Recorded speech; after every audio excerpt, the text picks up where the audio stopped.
Welcome to part 2, and in this part we're going to model the exhaust pipe and the exhaust pipe housing here as promised.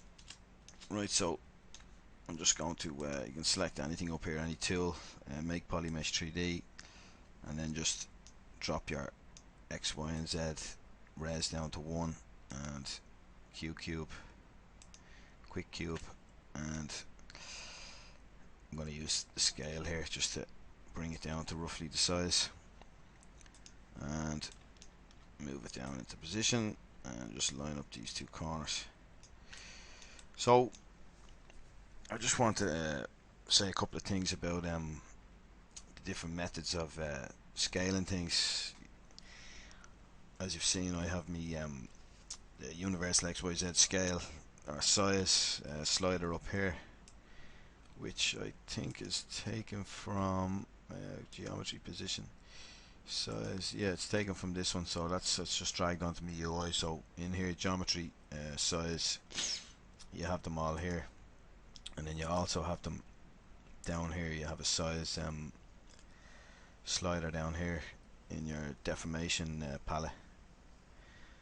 So I just find it handy to have it up here. There's transpose scaling, as you're all aware, but I don't use it that much. I'm used to this being up here, and you know, I just drag that, and then if I want more precise scaling, I can use the transpose scaling. So we'll just go over a few things here that are quite handy things to know. So let's say if you shift click on this little white circle, that's going to snap your transpose line to the center of your object or visible faces or masked area. So that's just quite a handy thing to know. So you can drag out your transpose line and then just shift click on the white circle, and then when we shift drag on this, it's going to uniformly scale, and it's more precise than using that slider. And then another thing you can do is you know, you could drag out a bit, and then for the same increment you could just press 1 on the keyboard. That's repeat last, and for some reason it's not working, but there we go. Yeah, so you can just use that as well. So that's one that works for anything. It's very handy little shortcut to know. So that's scaling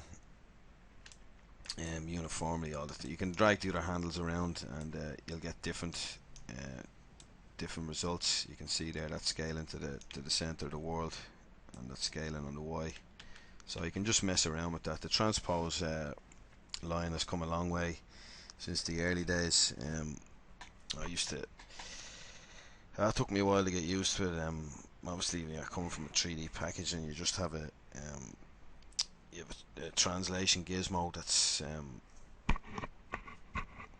it's so intuitive and easy to use, and you're using that for so many years, then the transpose line can seem a bit crazy, but it's actually all it takes is practice and experimentation, and you know, you sit down with it for 5 minutes, have a glance at the docs, and you'll be up and running in no time. So another handy what you saw me do earlier on with the move, if you snap to a vert here and just drag out your transpose holding shift, and then shift drag this end circle, it's going to keep that point like an anchor point. It'll be snapped that you snapped it, and you can drag from that anchor point. And then we click on this the green circle, and these are obviously the axis, different axis, and it'll automatically snap. And then you can grab this outer circle and hold shift. Holding shift, I nearly have shift held all the time with you know, you can snap in 15-degree increments as well. And you know, I always have shift held nearly. So same thing as I was doing over here, we can just shift drag this circle, and it'll always be anchored down here in this point. So if I just click and drag in the middle, you can see there it's not anchored on the point, so it's scaling out both sides. So just something to mess around with, experiment with, and quite quite vitally important to get used to it and to be sort of effective. And when you're working in Photoshop, or sorry, in Zbrush. Right, so let's get on with the business of modeling this part here. So any beginners there, I'm sure there's a lot of beginners watching this. You know, instead of getting dismayed when you look at something like this, look at it, you know, as a whole kind of, and say, oh Jesus, how am I going to model that? It's this bit here and that bit here, and how does it fit together, and blah blah blah. Well, the best way to look at it is to break it down like you might if you're drawing or sculpting. You know, break it down into the simplest forms and work from there, and only kind of add detail. I keep saying this again and again, but it's so important. You only really want to add detail when you need it. You know, if you can't get the shape or the form you're looking for with what you have, then you add detail, and add it sparingly, you know, until you really need it.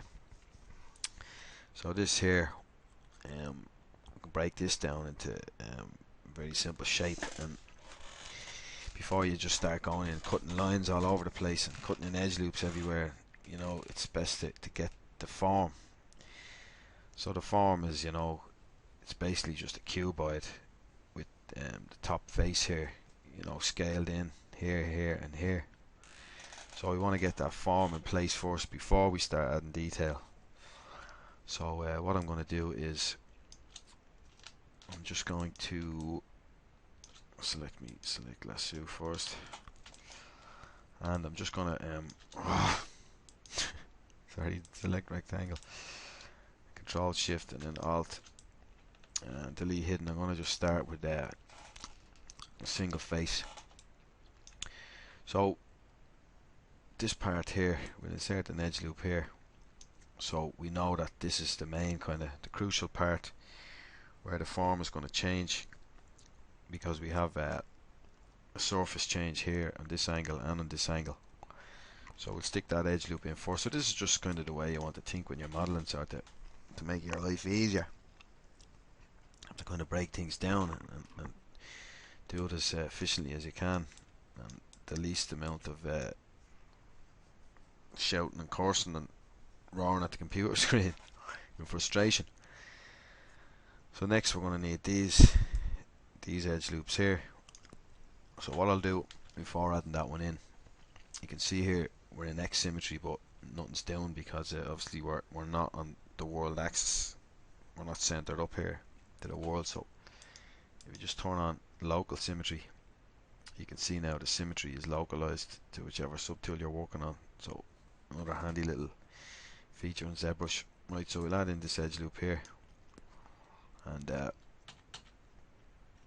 that again, because actually what we'll do first is mirror and weld. Let's turn that yeah, so we'll add in our edge. Yeah, it's okay there now. And now we want to just stitch this vert in here. So stitch, and we click that point. Hang on a sec. We'll stitch this one to this one. So now we have those. They're the main edge loops we need. This loop here and these two edges branching off. So that's the main topology we need, you know, to get this shaped. So we'll just select that face there and start to drag it out. Press Shift, and now you see that's our basic form. Now this all might seem like really sort of kind of basic sort of stuff, but it's just important. These are important things, important foundation to lay for further on when you are modeling much more complex shapes. So I'm just gonna grab this, and I want to turn on down to display properties and just turn on double so I can see what the hell's going on. Drag that out and we'll move it into position. Now the first thing you might notice is that it's misaligned here, you know, between the top and the side, but don't worry about that. You often get references that are slightly misaligned. So what you do is you just pick one or the other. So in this case we're mostly working off the side, so we'll take this as a given that this is good and only use this for the thickness. Right, so I will, one more thing, sorry, before we continue, I want to mention, if it's pissing you, if the reference is pissing you off and it's miles away from your origin here, and when you're, you know, orbiting around the scene, it's driving you nuts, just come up here to draw and this elevation. I think it goes to -1 when you add in the refs, and you want to just adjust this, set it to 0, and it'll snap all the way in tight to your model, and then adjust it minus, and it'll back off, and it'll just might give you a nicer display as well. Just depends, just play around with it there. Right, so back to the top view again, and we're just going to grab these verts here and invert the selection and just line them up there with that corner, and we can extrude that back then. We can extrude that back later on. So clear that mask, and now that we have that in place, now we can come in here and add in this detail here, and not have to worry about, if we had added this in, all these edges and edge loops, and then tried to move it around with a cut here, and you know, it just makes your life more difficult. You're more massaging and messing about to get the form you're looking for. So we'll start inserting our edge loops, and that's just a weird display error, so come in quite close and we'll start inserting them in, and then we're going to need one just here. And now we can alt and just tag these and delete a single poly and just delete them. You know, we could have modeled this as a box and then just extruded these, Q-mesh these in, but you know, you're going to be, this is you know, it's hollow, it has thickness, but it's hollow inside because our exhaust pipe is going to be running through it. So as I say, you know, you're planning these things ahead as you're modeling and try to kind of build them logically. So with all that said, now I want to let me see, yep, that's grand. So with all that said, we're gonna Control W, and we're just gonna Q-mesh this all out together. So I'll just drop the fill mode down, and I don't really like pink, so I'm a Paddy, so I like green, and funny enough, it's Paddy's Day today. It's the first year in 20, must be nearly 20 years that I haven't been out drinking on Paddy's Day, but I must be getting old. Alright then, yeah, so back to what we were doing. Q-mesh, polygroup ball, and we just, sorry, I don't want to do that one, so I'll just Q-mesh out to the required thickness, and that all looks good. And now back to the top, and then just going to line these up.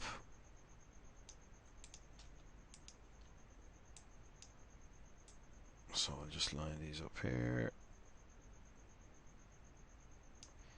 and maybe just pull these in slightly, just to be picky.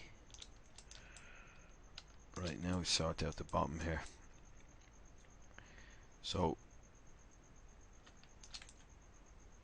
obviously when we Q-meshed extruded out, it's going along the normal, so we want to just get these, just realign this. Now, as I think I said earlier on, you can use the clipping brushes, but sometimes it just leaves messy topology. So we just want to grab this one on its own, and we're on move, and then we'll just move that and just kind of line it up there with the other one eyeballing it. I'll just grab these and move them down here.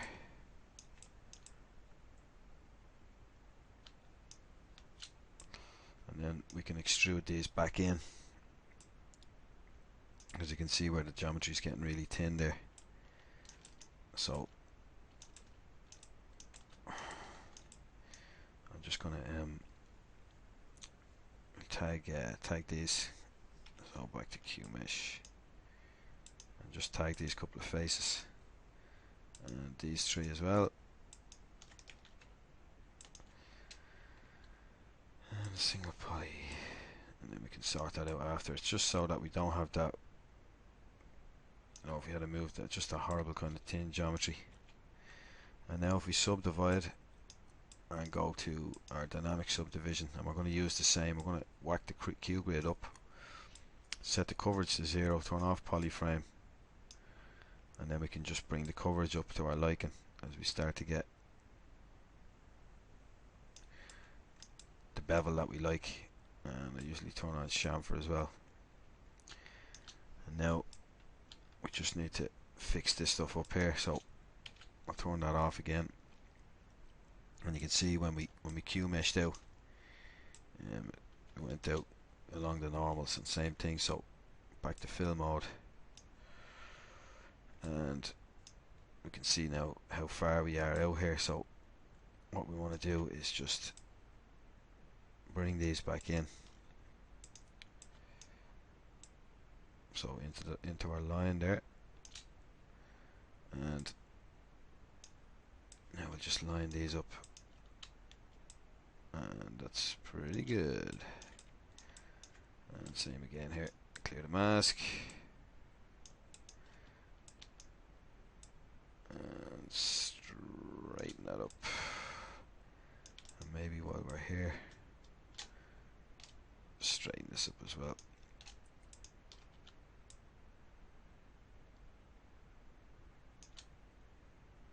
Just because I'm a fussy bastard, let's straighten this up slightly. Right, boys, that is pretty much the shape for that. So you know, it was very simple, but it's all in the planning.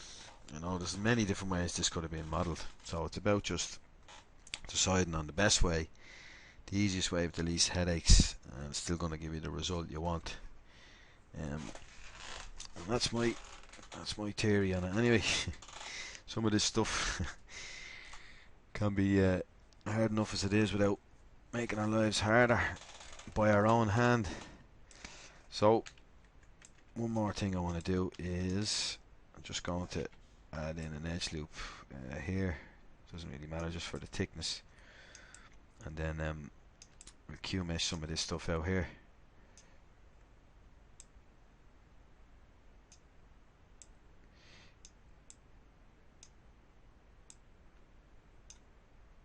Yeah, so sometimes this the Q mesh thing, it just takes a bit of massaging. And let's see.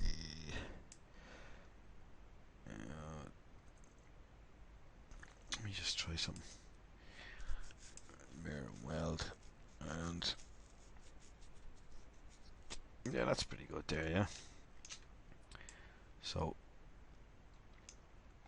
I'll just select these and move them back into position.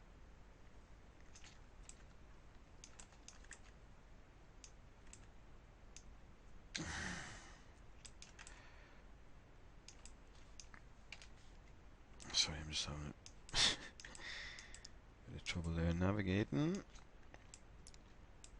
Right, so what the hell? There's a bit of weirdness going on there. So I'll just move these faces up. They're coplanar at the moment, so they're sitting on top of each other.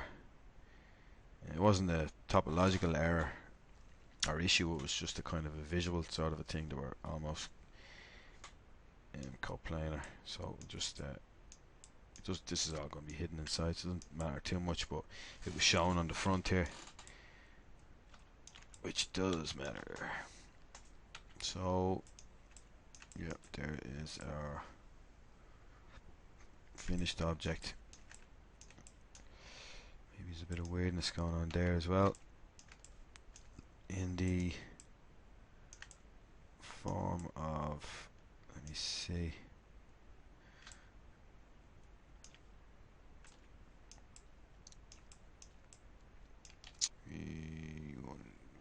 Yeah, I'll tell you, I'm going to get rid of, no, I'm going to just stitch these up.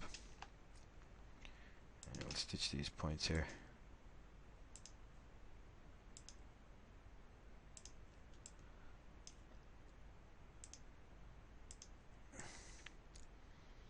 And we can still keep quads here. And that should sort that problem out. Yep. Right. With that piece out of the way, we're going to move on to the exhaust pipe itself, and use some radial symmetry modeling and array mesh, and you'll see how easy it is to create it. And then there's a little sort of a kind of a cover that comes over the top then, but that's pretty much just, we're going to just duplicate the shape, these faces off the top, and just reuse that geometry. So next we will build the exhaust. Right, so now we'll model the the exhaust itself.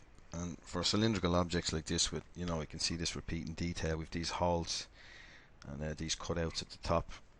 You want to kind of, you know, plan a bit in advance like we did with this piece. So you want to choose the amount of segments that you're going to have on your cylinder in advance. So it's going to kind of, geometrically, it's just going to work out for you without any trouble, any headaches. So for instance, we've 4 of these parts here, and the exhaust, 1 on each side. So you've 1 at 0 degrees, 1 at 90, 1 at 180, and 1 at 270. So that's 4 of them we have to take into account. And we've 10 holes going around the circumference. So in this case, I'm going to make the cylinder 20 segments around the circumference, because 4, you know, divides into 25 times. So that'll give us 2 faces, 2 faces to make this up, and then 3 faces of a gap, then 2, 3, 2, 3, 2, 3. So that'll add up to 20 segments, and it'll give us a wider gap than the piece here, which is the way it is here in the reference. Plus 10 holes, you know, that'll divide into 20 twice. So we have a gap, a segment for a gap, or an edge for a gap, edge for a hole, edge for a gap, all the way around. So 20 works perfectly in both of these cases. So we're going to start with 20, and you'll see now, if that's in case I'm overcomplicating it there, or making it, probably explaining it very badly. You'll see now when I actually do it. So we'll select a cylinder 3D down to initialize, and just set the V divide right the way down. I'm going to set H divide to 20, and press F to frame it up, and now we can press make polymesh 3D, and we'll scale it down, and F again to frame in.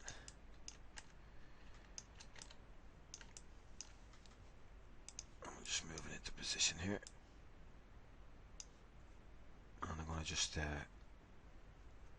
shift click here in the circle,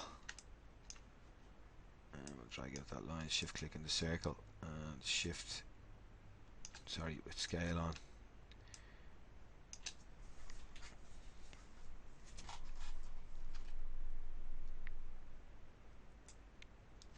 And we can just scale that down a bit more accurately. And move it into position. Right, so we just grab these verts here, control click to invert them, and just bring them right down the end. And now what we're going to do first is we're going to build these circles into this part, and we're going to worry about this part after, because we're going to be building the circles in and just using a ray mesh to duplicate this down the amount of times we need it, and then when we've that done and convert it to a mesh, we'll create this bit on the top, so it takes away all, you know, we only have to do this once and the ray mesh will take care of the rest. So what we want to do is just going to turn off that crazy floor, go to Zmodeler brush, and the main thing to ensure is that, go to poly group here, flat island. The main thing to ensure with the extrude function of a ray mesh is that the poly group has to be the same wherever you want the mesh to be welded, so you'll see what I'm talking about when we do it. Right, so we're also going to turn on radial symmetry, and we'll set that to 10. Sorry, I want to put it on to Y. Yep. So you see now it's skipping every edge, every other edge, which is perfect. So turn the floor back on, and some weird stuff going on here. Yeah, I'll just leave it there. Now we'll insert an edge loop here and one here. I'm going to try this first without any control edges, so I'm just going to put one here. No, actually I'm going to leave it out. I'm going to leave them out altogether. We'll use split, and we'll just split this here. We're gonna need one in the middle just to separate these two, and we don't have much room to work with here, so we mightn't make the circles as big. We can just click down to repeat that, and if I turn on smooth now, I just want to see what kind of results. I read this this floor is driving me insane, and I just want to make sure dynamic subdiv UVid, and set this to 4.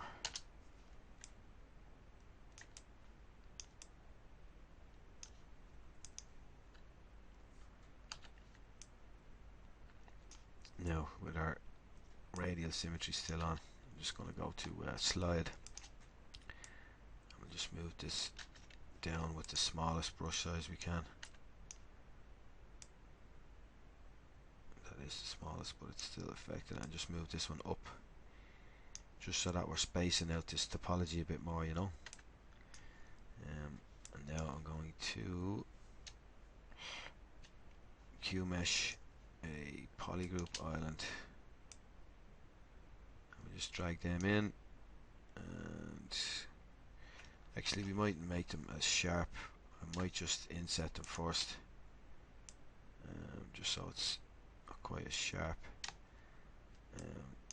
Sorry, go back to inset and just click here to repeat that, and now Q mesh and bring that in and click and check it out,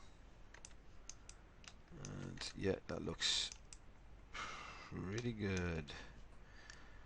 And now we will array mesh this, so down to array mesh, turn it on, and we can switch on transpose here, and you'll see this transpose line will pop up, and we can shift click to drag out. So at the moment it's repeat 2, so we want you can drag on this as well, repeat, and that'll repeat it, and you can see over the repeat slider is updating over there. So let's say 6, and then we can just use our transpose line, get them to where we want them, and I'm just going to save this tool out, and we'll save this as we'll just save it as exhaust 2, because I have the other part, the exhaust, saved, and then we can combine them into one when we finish this one. So I'll just save that out there, and extrude is on, and all important we have our poly groups top and bottom, so you can see the poly group on this top part and the top of the next one is the same. So and the bottom of this one and the top of that one, it's going to weld. It's all going to weld when we have extrude turned on. So you can see there, it's welded it and created this new geometry with the poly group that it's associated with. So now we'll just check out our mesh, and it looks a bit bumpy, so it's no big thing with it's pretty easy to just adjust it here because we still have our radial symmetry. So let me see, we might just go back to Zmodeler and maybe slide. I'm just going to turn it on so we can see what's happening.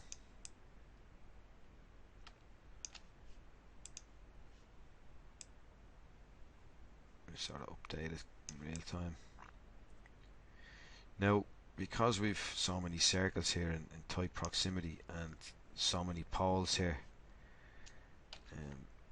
there's a huge amount of poles all quite close together, so you're never going to get it completely, you can see here, you know, it's never going to be completely perfect. It's just the nature of subdivision modeling on curved surfaces. So, you know, what we can do is get rid of some of these edges here, or space them out. So we'll just come to slide, slide, edge loop complete, and we can just space some of them out a bit better.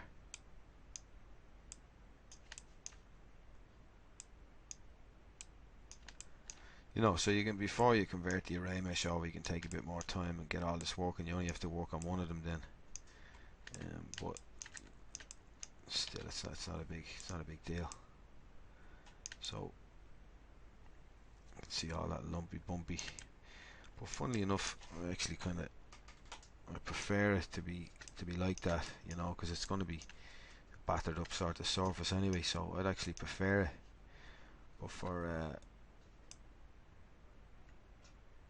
you know, the die-hard sub-D hardcore dudes out there, there's probably none of them watching this, but they would probably be disgusted at me. But let me see, I'll probably just maybe bring this down a touch, space it out a bit more. And as I say, you're never going to get rid of this because of the poles. But I'm not even going to worry about it because the topology is fine, and I actually like it, having that in it, because, you know, a part like that on a vehicle like that, a battle vehicle, is going to be all dented up and banged up and everything. So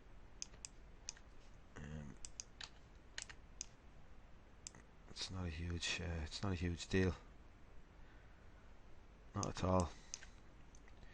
But to lessen those kind of effects, any kind of sub-D modeling here, you're, you know, spacing things out and trying to even everything up is the way to go about it. So even, you know, I never would have modeled this like this. If I was using 3D Max, I would have just modeled it in a flat plane and use a bend modifier. You won't get any of that sort of stuff, but as I've said a couple of times now, it don't really matter.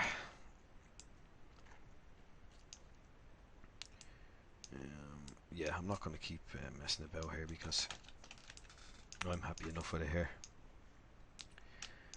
And we will move on to the top part next. I might just Q mesh this out, polygroup island, just to give that, you know, control edge at the bottom, even though it'll never be seen. And we're going to have to do this one anyway, so bring that one up, and we'll turn our floor back on.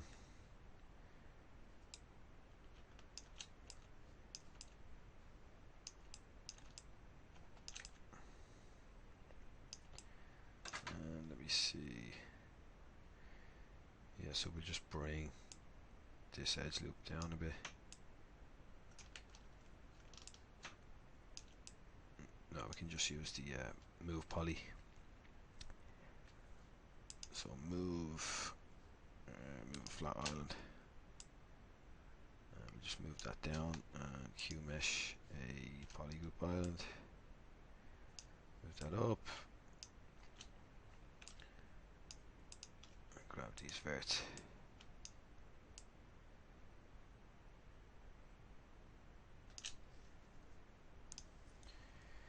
Right, now we can work on this top part here. So I'm just going to turn off this crazy floor, and we will inset polygroup island and come into about there, and then we'll just Q mesh a polygroup island and bring that up, and just check again with our ref, and it's pretty good there. Right, and now he'll inset that again.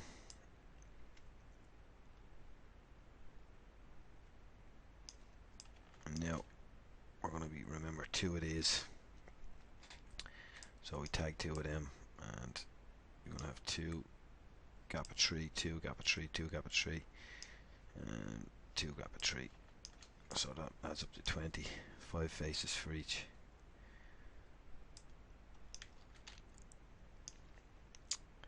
I'm just going to add one in here. I'm going to do the same, then we'll tag them and Q mesh them out.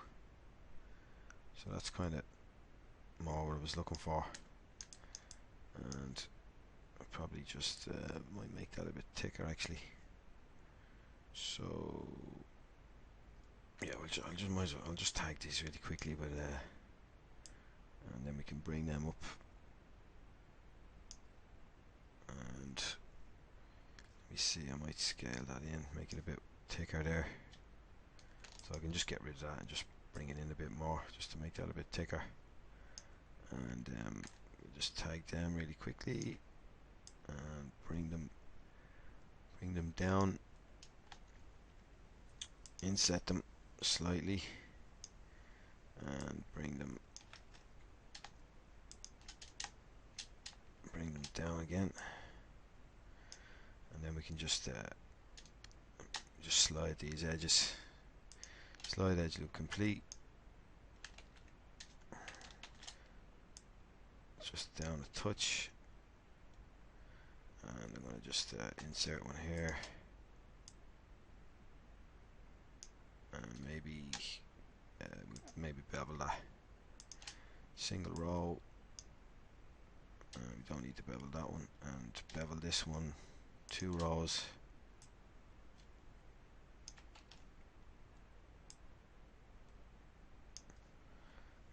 Just check that, see what it looks like. Yeah, it's the right shape and all the rest of it, but it's obviously too doughy at the moment, too blobby. So control edges are our friend. So we want to let me see, we will inset some of these first. Inset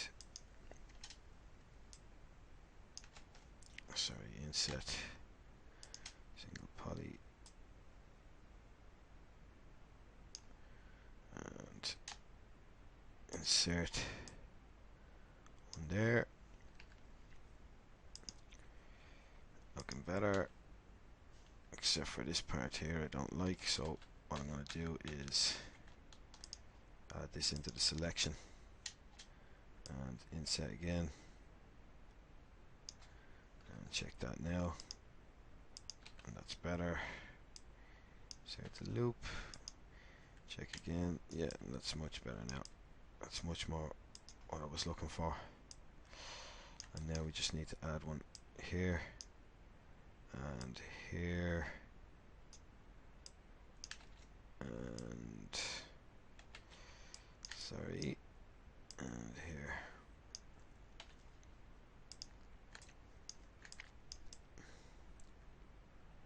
Yep, pretty nice. Let me see. Maybe stick one in there as well.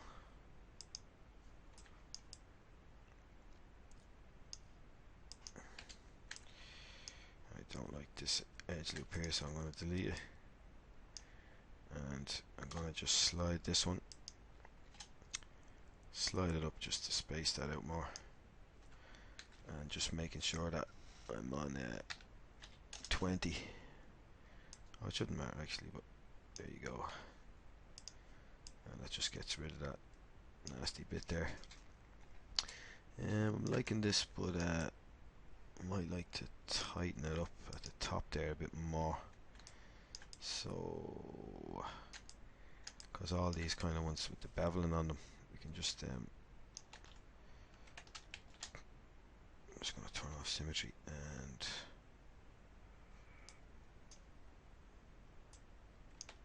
go back to insert, and we just insert one there and there.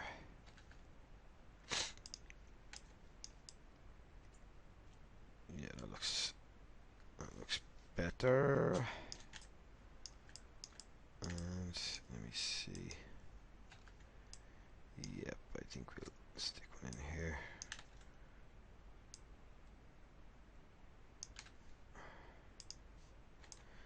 And that is the job. And as I was saying before, for sub D modeling, I'm sure there's plenty of people here that might be watching this that haven't seen the other ones. But I usually go with it's just like a rule of 3, you know. So you have 3 to get a hard edge. You want 3 edges converging, you know. So where these are running in together, you're gonna have, in this case, we can't put one here because of the curve here. It'll change the curve here. So let's say, for instance, on this one here, you know, we have a control edge here. We've one coming down. Basically, they come in from 3 sides. As I said, you can't put one here because it'll run down all the way into the curve. But I'll show it again maybe on a better example. It's not really a good example. So let me see what we have now.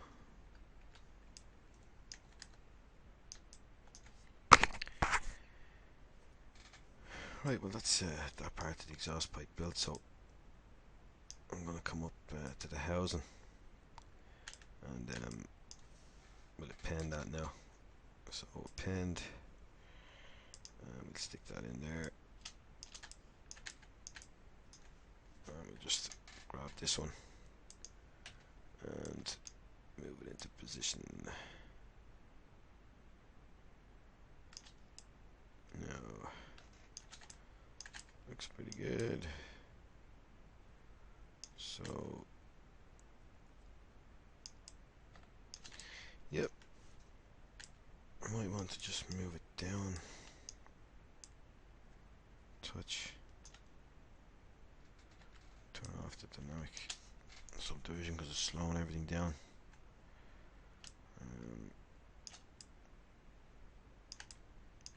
Yeah, now we can just decide on what we want to do with this. So let me see. Back to Zmodeler, brush, Zmodeler, and just go to slide. And I'm going to turn on symmetry. And we can just slide some of these points out. Just going to solder that for a second so I can see what the hell's going on.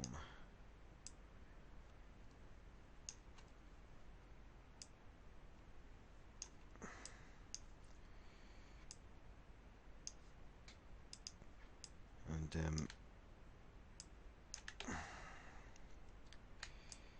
just going to tag these faces and go to Q mesh. No, it's edge Q mesh, single poly, and then just start to drag and just press Control, and then that'll break it off, and then Q mesh, polygroup island, and we just drag up to give it a bit of thickness, and can go to move, control click on that, and just control shift in the middle there just to drag that back, and we'll keep that over there because we're going to need that. Right, I'm just going to bring these up because the other ones I'm just having trouble bringing them down, so I'll just bring this up slightly. Untag that and just bring them up a touch, and then we want to bring all this stuff down, and might want to bring our floor back for that, and just line it up so that, yeah, it's just at the top there, and turn off the floor again, and turn off solo, clear the mask, and that just kind of gives it a bit more of a kind of a housing to sit in. Right, I'm just gonna control shift click on this just to isolate it, and just gonna control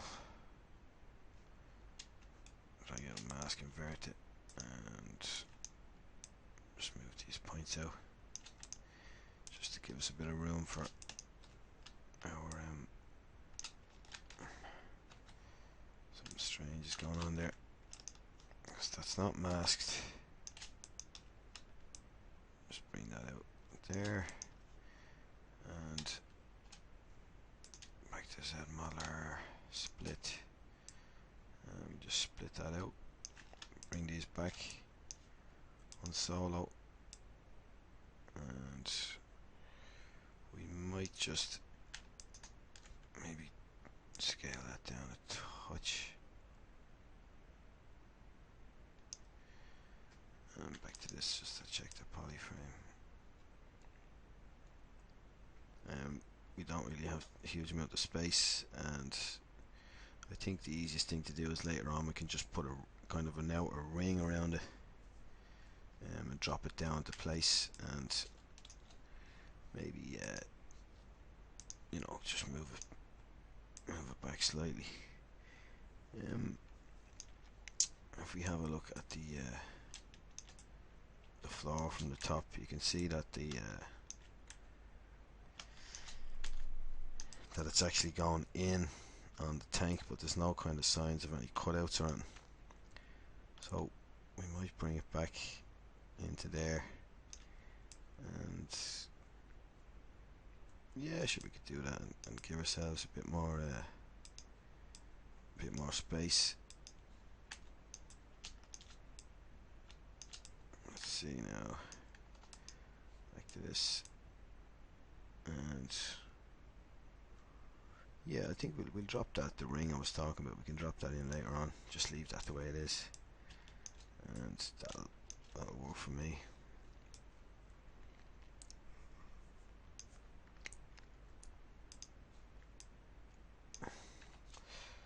Now I'm just gonna oh, that's up to 6, that's why that was so slow. I'll just drop that back down to 2, and yeah, I think we'll call the exhaust finished. I'm just actually gonna move it up so we've room, then we can drop in that ring, and yeah, that's gonna do me. So that's this part finished, the exhaust, and in the next part, let me see what we do. I think we might tackle the wheels next on the track. So hopefully this might be back to watch that one. Alright then, see you in the next one. Cheers, thanks, Sculler.